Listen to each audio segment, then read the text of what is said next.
জিলহজ মাসের প্রথম 10-এর 6টি আমল। 6টি আমল কি কি? রাত জেগে জেগে ইবাদত বন্দেগী করা, একটু আগেই যেটা বললাম।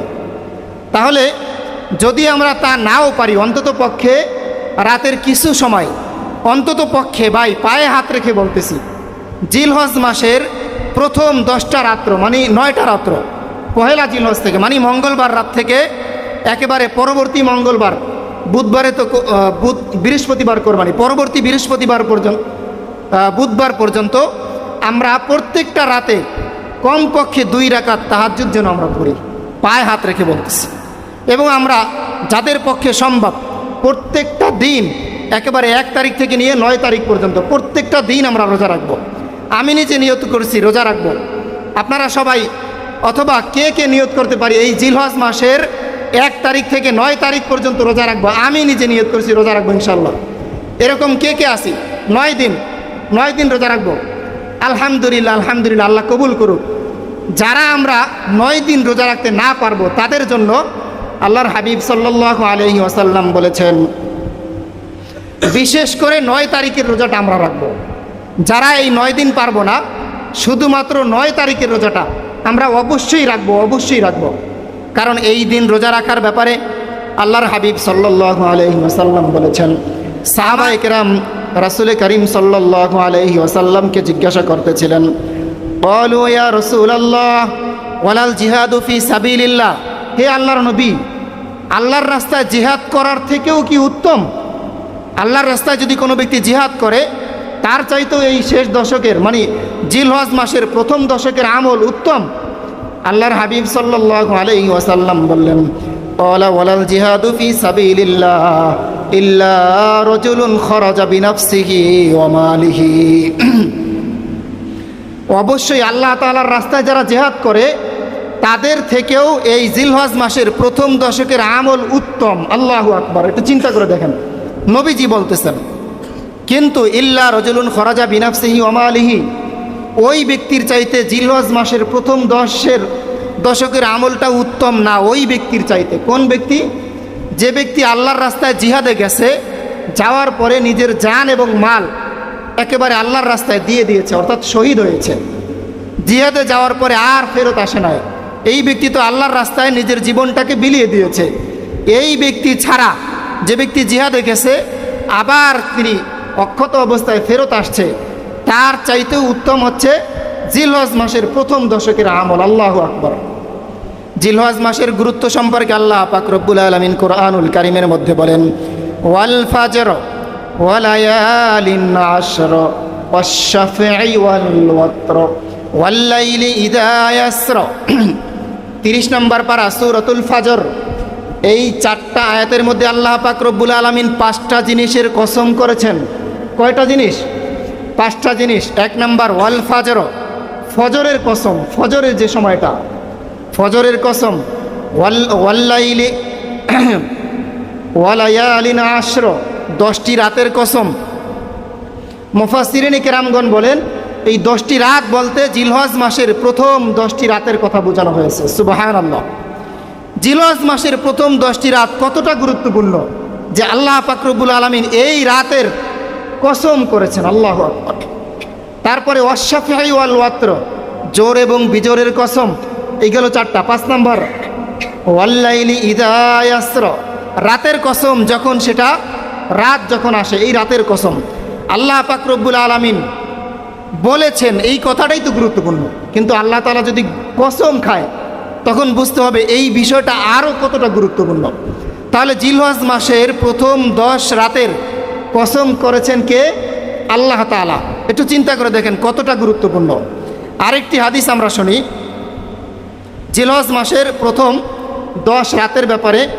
আল্লাহর হাবিব সাল্লাল্লাহু আলাইহি ওয়াসাল্লাম বলেছেন, মা মিন আইয়ামিন আহাব্বা ইলাল্লাহি আন ইয়াতাআব্বাদা লাহু ফিহা মিন আশরি জিলহজ্জাহ।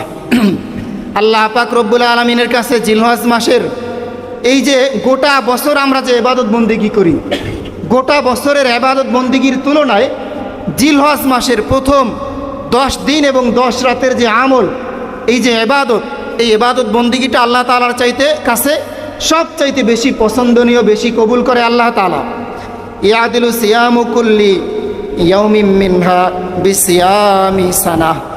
এই 10টা দিনের মধ্যে প্রতিদিনের ইবাদত, প্রতিদিনের রোজা, 10 দিনের মধ্যে, ঈদের দিন তো গেল 10ই জিলহজ, বাকি 9 দিন, পহেলা জিলহজ থেকে নিয়ে 9 জিলহজ পর্যন্ত এই বাকি 9 দিনের রোজা, প্রত্যেক দিনের রোজা এক বছর রোজা রাখার সমান সওয়াব। সুবহানাল্লাহ। বলেছেন বিশ্বনবী সাল্লাল্লাহু আলাইহি ওয়াসাল্লাম, ওয়া কিয়ামু কুল্লি লাইলাতিন মিনহা বিকিয়ামি লাইলাতিল কদর।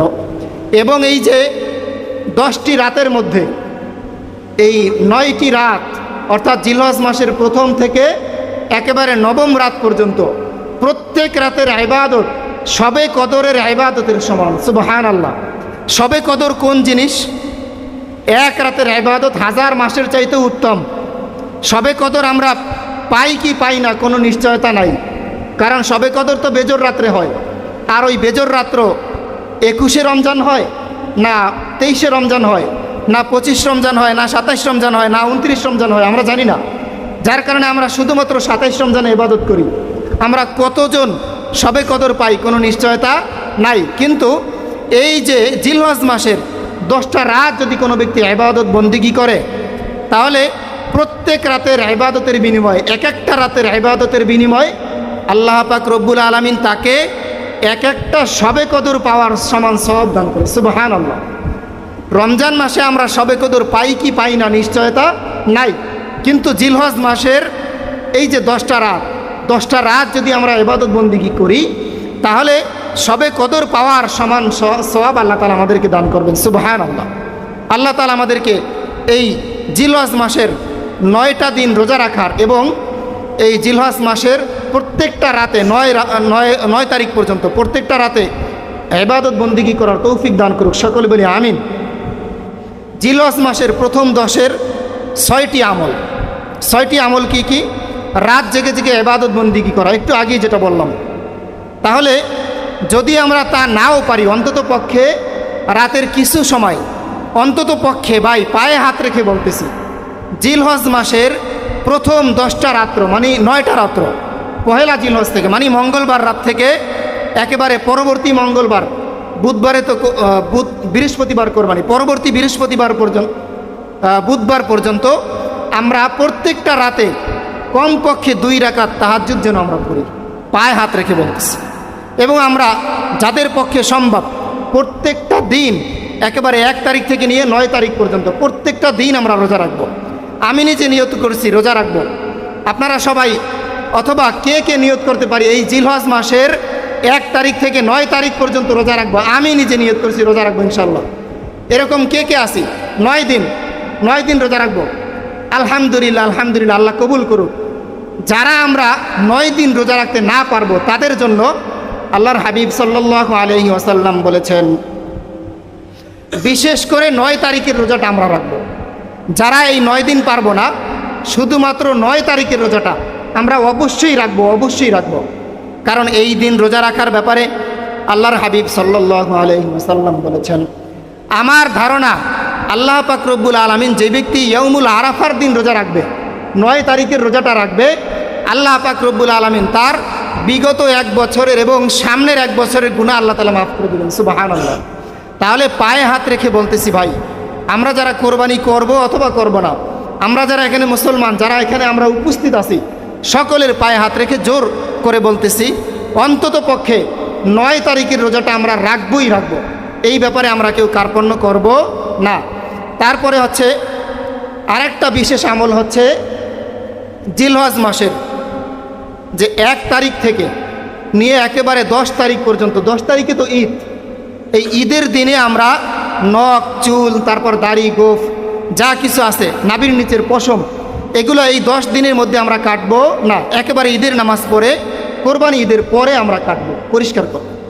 তাহলে আমরা কাটবো কবে? আজকে শুক্রবার, আজকে সময় আছে, আজকে 27 জিলকদ, কালকে শনিবার সময় আছে, তারপরের দিন রবিবার সময় আছে, ইভেন সোমবার পর্যন্ত সময় আছে। সোমবারের রিস্ক আপনারা নেবেন না। যদি জিলকদ মাসটা 29-এ হয়, তাহলে আজকের শুক্রবার এবং শনিবার এবং রবিবার এই 3 দিন আপনারা পাচ্ছেন। চুল, তারপরে মোষ, এরপরে অন্যান্য পশম, নখ, এগুলো পরিষ্কার করার জন্য। তাহলে এটা পরিষ্কার করলে কি হবে? যদি কোনো ব্যক্তি এই 10 দিনে এই নখ, মোষ, তারপরে ইত্যাদি এগুলো যদি না কাটে, তাহলে তার জন্য কী সব। আগে শুনি আমরা, যারা যারা আমরা কোরবানি করব, তাদের জন্য এই আমলটা বাধ্যতামূলক আমল। তারা অবশ্যই এই কাজটা করতে হবে, এটা আমরা বাদ দিব না, এটা সুন্নাত আমল। তবে অবশ্যই যদি আমরা এই 3 দিনের মধ্যে কাটতে না পারি, এবং যদি এই 10 দিন আমরা না কাটলে 40 দিন ওভারকাম করে, তাহলে আবার এই কাজটা আমরা করব না।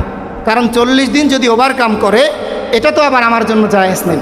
এজন্য আমরা সর্বোচ্চ সতর্ক থাকব এই 3 দিনের মধ্যে কেটে নেওয়ার জন্য, যাতে করে ওই 10 দিনের আমলটা আমরা করতে পারি। যারা আমরা কোরবানি দিব না, তাদের জন্য একটা কত বড় একটা অফার বিশ্বনবী সাল্লাল্লাহু আলাইহি ওয়াসাল্লাম দিয়েছেন। বিশ্বনবী সাল্লাল্লাহু আলাইহি ওয়াসাল্লাম এই ব্যাপারে হযরত আব্দুল্লাহ বিন আমর ইবনুল আস রাদিয়াল্লাহু তাআলা আনহু থেকে একটা হাদিস বর্ণনা হয়েছে। আমর ইবনুল আস রাদিয়াল্লাহু তাআলা আনহু বলেন, বিশ্বনবী সাল্লাল্লাহু আলাইহি ওয়াসাল্লাম বলেন, আল্লাহ পাক রব্বুল আলামিন 10ই জিলহজ আমাকে ঈদ পালন করার জন্য বলেছেন, এবং আমার উম্মতদের জন্য এই দিনটাকে ঈদ হিসাবে মনোনীত করেছেন, কোরবানির দিন ঈদ হিসাবে। এক সাহাবী এই হাদিস শোনার পরে রাসূলুল্লাহ সাল্লাল্লাহু আলাইহি ওয়াসাল্লামকে প্রশ্ন করলেন, হে আল্লাহর হাবিব, আমার কাছে যদি মানিহা থাকে, মানিহা সেই পশুটাকে আমি কোরবানি করব? আল্লাহর হাবিব সাল্লাল্লাহু আলাইহি ওয়াসাল্লাম বললেন, না। মানিহা কি আপনারা জানেন? মানিহা হচ্ছে বর্গা, যেই পশুটা আনে। মানে আমার পশু ক্রয় করার এবিলিটি নাই, তৌফিক নাই, আপনি আমাকে কিনে দিয়েছেন, আমি এটা পালন করতেছি, এটার বর্গা ভাগ আছে না একটা, ওইটা নিব। এখন তো বুঝতে পেরেছেন, এই পশু তো আমার না, এটা তো মালিক আরেকজন, এটা তো আমি কোরবানি করতে পারবো না। তার জন্য বিশ্বনবী সাল্লাল্লাহু আলাইহি ওয়াসাল্লাম বলেছেন, যার কোরবানি করার এবিলিটি নাই, সে যেন নখ, চুল, তারপরে মোষ, গোফ এগুলো যেন না কাটে। প্রথম মানে পহেলা জিলহজ থেকে একেবারে 9 জিলহজ পর্যন্ত না কাটে। যদি কোনো ব্যক্তি ঈদের দিন এই কাজটা করে, কাটে, তাহলে সে কোরবানি না দিয়েও কোরবানি করার সওয়াব পাবে। সুবহানাল্লাহ। আল্লাহ পাক আমাদের সকলকে এই বিষয়টা আমল করার তৌফিক দান করুক। তারপরে আরেকটি হচ্ছে অহেতুক কাজ না করা। যেহেতু এই দিনের ইবাদতগুলো আল্লাহ তাআলার কাছে সবচেয়ে বেশি পছন্দনীয়, এই দিবসগুলোতে আমরা ফেসবুক, ইউটিউব, টিকটক, তারপরে আরও যত রকমের অহেতুক কাজ কারবার যা আছে, গালিগালাজ করা, একজন আরেকজনকে কষ্ট দেওয়া, এই কাজগুলো আমরা করব না। রব্বে কারিম আমাদের সকলকে এই বিষয়গুলোর উপরে আমল করার তৌফিক দান করুক। সকল বলে আমিন। ওয়া আখির দাওয়ানা আনিল হামদুলিল্লাহি রাব্বিল আলামিন। আসসালাম।